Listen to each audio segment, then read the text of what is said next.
What is going on? For those of you who don't know me, my name is Salim. So let's talk about that Sam Raimi Spider-Man movie. The first one came out in 2002, and gotta be honest, I did not see this movie in theaters for reasons. But yeah, anyways, so this movie stars Tobey Maguire, Kirsten Dunst, J.K. Simmons as J. Jonah Jameson.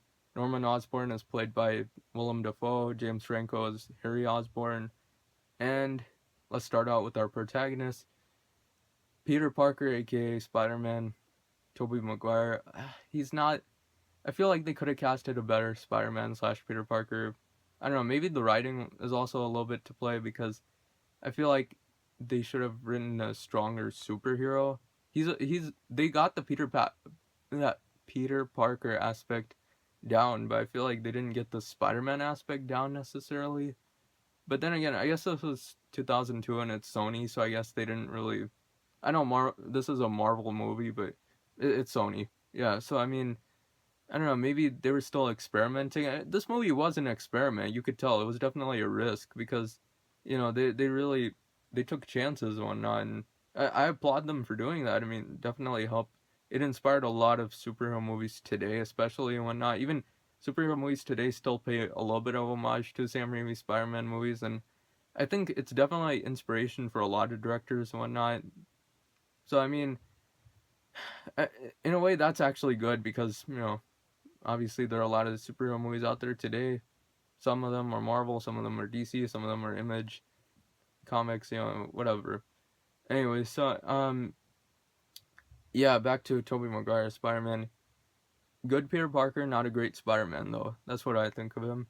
Let's go down the list. J.K. Simmons as J. Jonah Jameson, best part of the entire trilogy. He's really vocal and whatnot. It's just fun to see him yell at people and whatnot. And he is J. Jonah Jameson. You don't see J.K. Simmons. Like you just see him. He even looks like exactly like J. Jonah Jameson from the comics. Like it's insane how much they captured him and whatnot. And that could have been that could have been extremely cartoonish, extremely ridiculous. But I like what they did with that character. I hope he comes back some form or another in the new Spider-Man movies that are coming out. He's not in Homecoming for sure, but maybe in the sequel they could get him back. I don't know.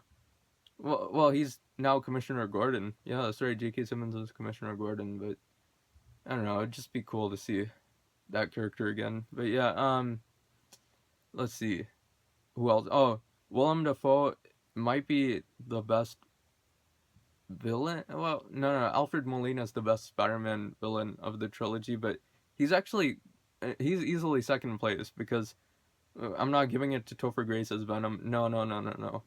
Ugh, ugh, I'm just getting chills thinking about that. Anyways, yeah.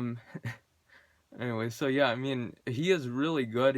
He shows a lot of range because he plays two different characters. Because the Goblin isn't Norman Osborn when you really think about it, because it's a different part of. It's almost like he has split personality, multiple personality disorder. So that's actually really good acting because when he's looking in the mirror talking to himself, it's almost like two different characters interacting, and I like that and whatnot. And you could tell this character just really hates Spider-Man, so they fully fleshed out the villain, and you understand where he's kind of coming from a little bit. But it's just like it's a high school kid. Wait a minute. Oh yeah, something else I need to mention. Um, a few people I know talk about this a lot whenever they mention this Sam Raimi Spider-Man movies. Is that he looks pretty old, Tobey Maguire, and even James Franco a little bit. Now that I think about it, but like I don't know, this was back then and whatnot. And this is after Freaks and Geeks, obviously, but yeah, I mean, you can't help but notice that he does look like he's 30 in high school and whatnot. And like, yeah, I guess even Kirsten Dunst looks pretty old for a high school kid and whatnot. Like, how old was Tobey Maguire when this movie? I didn't look that up, but oh well, I'll do it later. But yeah, I gotta be honest, he does look pretty old, and that does take away from the movie a little bit and whatnot. I feel like at least Tom Holland is much younger and whatnot. I mean, I don't know who else were they gonna cast. I feel like an idea I had is that they probably would have casted Jake Gyllenhaal, but I think he was busy with Donnie Darko. That was probably interfering with the schedule, so that's probably why he didn't do it. So I mean, that was just one idea. He could have been a good Spider-Man, but didn't happen. Yeah. Um. So yeah, the plot of this movie is kind of straightforward. I like that for this movie. It's an origin story, classic origin story, and you know, with great power comes great responsibility. And yeah, here we go. So basically, he gets bitten by a radioactive spider. Obviously, we know this by now. His uncle dies, yada yada yada. Becomes Spider-Man, and I like the evolution of his costume because he doesn't just have the regular Spider-Man outfit right away. He has to build it and everything. Well, he designs it, but yeah, he designs it, and then basically what happens is that he basically becomes a hero now and whatnot. And I like how at first New York isn't really on his side because in real life, I think if a superhero did run around like that and gained all this media attention, people wouldn't really be on his side. A lot of people think, no, this isn't for him or whatever. So yeah, I mean, it's an interesting just thought and whatnot. And yeah, I mean, I like the hero aspect of Spider-Man and whatnot. He does save a lot of people in this movie and whatnot. And yeah, I mean, I want to talk about Sam Raimi's directing because it's interesting because you have a horror director doing an action movie slash superhero movie and whatnot. That was kind of unheard of. I don't know who else did they look at for this movie in 2001, 2002 when they were making when Sony was deciding who to direct because it would have been interesting to see who else could have done this movie. I know James Cameron was about to direct this until yeah, it was Leonardo DiCaprio as Spider-Man back in the 90s and whatnot, and then that movie never got made. And then he canceled it. I think it was too expensive or something like that. That movie never got made, even though I would have been curious to see it. I mean, that would have been very interesting. So yeah, I mean, that almost happened. But yeah, back to this movie though. I mean, it is Sam Raimi's directing is pretty interesting and whatnot. Yeah, like I said, a horror director doing an action movie. It is very very good. I'll say that. Yeah, it's really good. I mean, he makes the story flow at a nice pace and whatnot, and the movie isn't too long. I feel like certain superhero movies nowadays maybe are too long. This movie's just nicely paced, and it has a solid ending, solid beginning, solid middle. So yeah, I mean, what more can I say about this movie? Special effects are pretty good. The acting wasn't the best. I mean, then again, I guess it was 2002, so they, I don't know. This movie was an experiment and it was a risk, and I applaud Sony for trying something new. And they had never really done a live action Spider-Man, so now this is kind of like they can take notes on it. Filmmakers can take notes on how to do a superhero movie, how to not do it. You can learn from their mistakes, so that was kind of a good thing. And you know, yeah, I mean, overall, it's a solid action movie even to this day. I mean, the special effects hold up. Action is really good. Doesn't look okay. It's probably CG. So, some of it's CG for sure. I mean, but yeah, I, I had a good time with it. What can I say? I mean, fight choreography is pretty cool and whatnot. The ending fight is pretty dark and brutal yeah, it is pretty dark and brutal, especially for a PG-13 movie. Spoilers, I'm about to spoil the ending. Green Goblin gets impaled by his own glider. That was pretty dark. And then that whole scene where he finds out that it's Norman Osborn and whatnot before, like, that was pretty dark. And then, oh, also, here's another thing that kind of caught me off guard is that now that I think about it, this movie's PG-13 and they get away with blood and, like, they don't show a whole lot of blood and gore, but, like, you can see it at the end. He's bleeding. His costume is all ripped and everything, which I guess is kind of like a throwback to the comics. But he didn't have his web shooters, which a lot of people were angry about. But it didn't bother me that much. I think this movie's still good even without the web shooters. But I think if somebody has never seen a Marvel movie or just a comic book movie in general, this would be a good one to start them off with.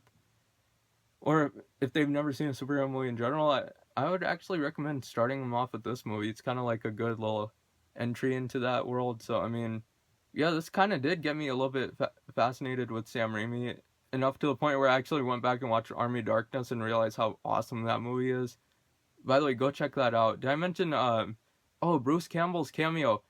That's one of the best parts of the entire trilogy. Is every single movie I think he has a cameo. Yeah, that's right. He's the wrestling announcer in this movie.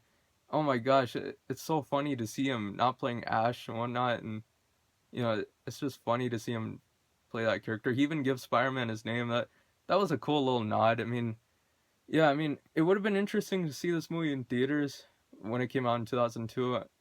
I've heard stories like people started applauding when they saw Bruce Campbell because they recognized him from Evil Dead and whatnot. So that's pretty cool. I mean, I don't know. I mean, I hope Bruce Campbell returns for another cameo in the Spider-Man. They won't do that, but they could. It's not like he's locked into like some DC contract or anything. I mean, it's not like J.K. Simmons where he can't come back. But overall, solid action movie, solid comic book movie, just decent all around. However, this is not my favorite movie. I think it has flaws, definitely, like I mentioned. Kirsten Dunst is kind of forgettable. I don't know. I don't know. Growing up with this movie, I never found her to be the most enjoyable part. She's just kind of, yeah, she's meh. Like as a love interest. I mean, I think there have been better actresses in Marvel movies. I mean, she's not a bad actress necessarily, but I don't know. I just felt like she was kind of like, I don't want to say she's the weak link. I mean, that's a little bit mean, but yeah, I don't know. That's just my opinion. But overall, I still enjoy this movie.